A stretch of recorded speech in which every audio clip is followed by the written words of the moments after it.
So this is Mile Creek County Park at Lake Keowee. It's a small beach, but it is sandy. Look at how pretty this water is.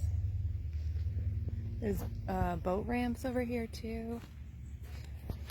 It's $5 parking.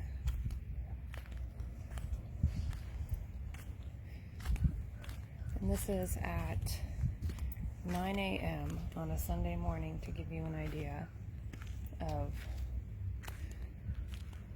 why it's so quiet. That water. It's only about an hour from Greenville.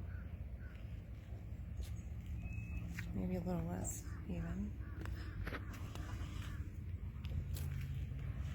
Yeah, so perfect little day trip. There's a playground over there. They also have camping here, cabins.